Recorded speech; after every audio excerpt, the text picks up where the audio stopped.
Ketika Cinta Memanggil, episode 13, Tuduhan dan Perlawanan. Malam terasa syahdu seiring terdengarnya lantunan ayat-ayat suci dari masjid. Marni dan Irwan pergi tarawih malam itu, sedangkan Alicia berdiam di rumah karena dia sedang berhalangan. Sesaat Alicia bergidik teringat akan bagaimana dia merasa diikuti oleh seseorang kemarin malam.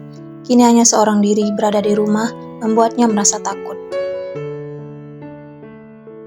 Alicia menggelengkan kepala untuk menghalau pikiran buruk. Lalu dia memutuskan untuk menyetrika pakaian kerjanya agar dia ada kesibukan sehingga rasa takutnya akan sirna. Kegiatan tadarus mulai terdengar dari pengeras suara masjid. Itu suara Alif yang mengaji. Alicia cukup mengenalinya. Tanpa sadar, bibir gadis itu melengkungkan senyuman. "Loh, kenapa berhenti tadarusnya?" gumam Alicia ketika suara mengaji dari masjid tak terdengar lagi padahal baru saja dimulai.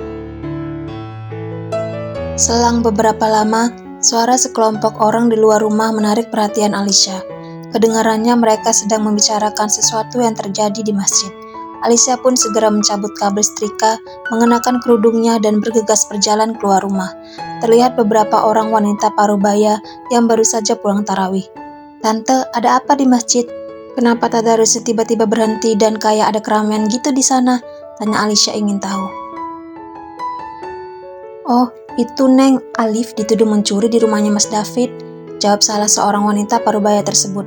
Mata Alicia membulat mendengar itu. "Alif dituduh mencuri?" ulangnya memastikan. "Iya, sekarang masih ramai di sana." Wanita parubaya itu terdiam sebelum melanjutkan. "Mas Alif itu temannya Neng Alicia kan?" Alicia hanya mengangguk. Dia pun mengucapkan terima kasih ketika sekelompok wanita parubaya itu berlalu. Tanpa berlama-lama lagi, Alicia mengunci pintu rumahnya dan berjalan tergesa menuju masjid. Alicia telah dipesankan oleh orang tuanya untuk menjaga rumah, tetapi apa yang sedang terjadi di masjid membuatnya penasaran. Alif mencuri di rumah David. Apakah itu hanya akal-akalan David saja? Alicia bertanya dalam hati. Langkah Alicia yang cepat membuatnya tiba dalam waktu sebentar saja. Di pelataran masjid tampak sudah sangat ramai orang yang berkumpul. Dengan penerangan yang cukup dari masjid, Alicia bisa mengenali kedua orang tuanya ada di antara orang-orang tersebut. "Bu, apa benar si Alif dituduh mencuri di rumah Mas David?" Alicia bertanya ketika sudah berada di dekat orang tuanya. "Alicia, kamu disuruh jaga rumah kok malah kesini?" Marni tampak terkejut sekaligus heran dengan kedatangan Alicia yang tiba-tiba. Irwan menghela napas dan berkata, "Iya, Alif temanmu itu telah mencuri di rumah David." Alicia tak menjawab. Dia belum percaya dengan tuduhan itu. Seperti orang-orang yang berada di sana, perhatiannya pun kini terfokus pada Alif yang sedang berbicara dengan David dan yang lainnya di tengah pelataran masjid. "Memang benar kamu ke rumah saya kan? Kamu tidak usah bohong, rumah saya dilengkapi dengan CCTV, ujar David menyilangkan lengan. "Ya, memang benar saya ke rumah Anda karena diajak oleh Rido yang katanya ada keperluan pekerjaan di sana. Tapi saya hanya sampai di pelataran dan karena Rido sangat lama, saya segera pulang. Bagaimana Anda bisa menuduh saya mencuri?" Alif membela diri.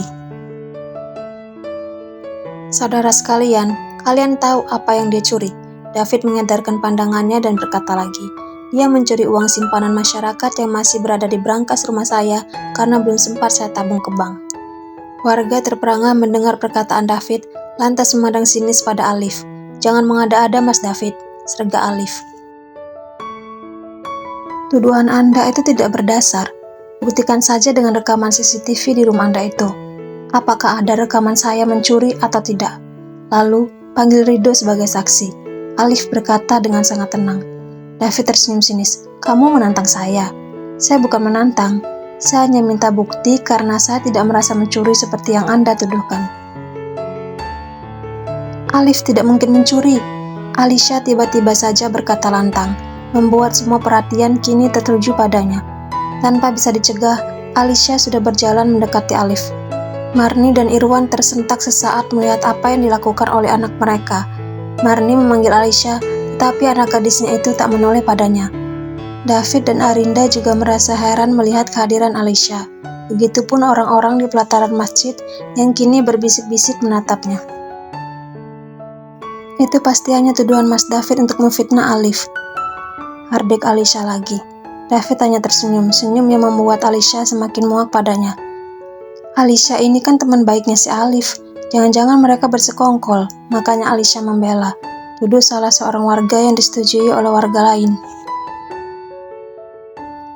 Melihat suasana menjadi gaduh, David mengangkat tangannya untuk menenangkan warga. Tenang saudara-saudara, Alicia ini adik ipar saya, dan mungkin dia bersekongkol dengan pemuda berandalan ini. Ujar David berusaha terlihat bijaksana.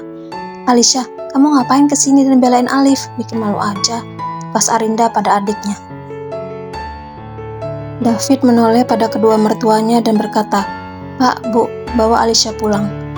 Marni dan Irwan yang tadinya masih berdiri di antara para warga segera berjalan ke tengah untuk mengajak Alicia pulang.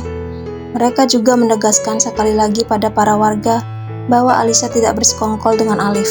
Alicia sedikit menolak ketika Marni menarik-narik tangannya agar segera pergi dari sana. Tampaknya dia masih ingin mengikuti kasus hingga selesai. Alicia, pulanglah. Aku tidak mau kamu terlibat dalam hal ini. Aku janji akan menyelesaikan masalah ini dengan baik. Alif berkata lembut, berusaha memberi pengertian pada gadis yang disukainya itu. Alicia akhirnya mengangguk dan berbalik untuk mengikuti langkah kedua orang tuanya yang menarik tangannya. Baru saja mereka berjalan, terdengar suara seorang wanita parubaya yang memanggil nama Alif dengan nada khawatir. Alicia, Marni, dan Irwan pun menghentikan langkah untuk melihat ke arah sumber suara. Alif, seru seorang wanita parubaya yang ternyata ibunya Alif itu. Di sampingnya tampak seorang gadis yang tak lain dan tak bukan adalah Bening. Nah, kalau kedua orang yang baru datang ini baru ada kemungkinan bersekongkol dengan Alif. Mereka ini kan ibu dan kakak sepupunya Alif. David tertawa meremehkan. Para warga mengangguk setuju dengan ucapan David. Anak saya tidak mungkin mencuri, tegas ibu Alif. Tangannya yang keriput terlihat gemetar memeluk anak laki-lakinya. Ya, biarpun kami tidak sekaya Mas David, keluarga kami tidak pernah mencuri. Mas David jangan sembarangan menuduh. Adik Bening lantang tak terima dengan tuduhan itu. Orang-orang tidak punya seperti kalian kan biasanya memang begitu, sahut David. Alif mengepalkan tangannya menahan amarah. Dia tak masalah jika dia dihina, tetapi jika keluarganya ikut direndahkan akan lain ceritanya. Wajah ibu Alif terlihat sendu mendengar tuduhan David. Melihat itu, hati Alicia menjadi panas. Dia ingin berjalan ke tengah lagi, tetapi Marni dan Irwan menahan langkahnya kuat-kuat.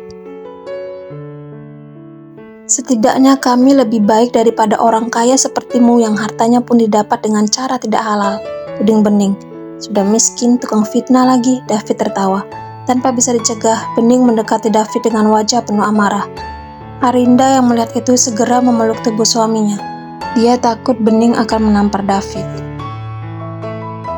Semoga suatu saat semua warga di sini tahu bagaimana busuknya perangai dan tabiatmu, Mas David. Bening berkata keras sambil menunjuk-nunjuk wajah David. Alicia bisa melihat dengan jelas kemarahan di wajah Bening.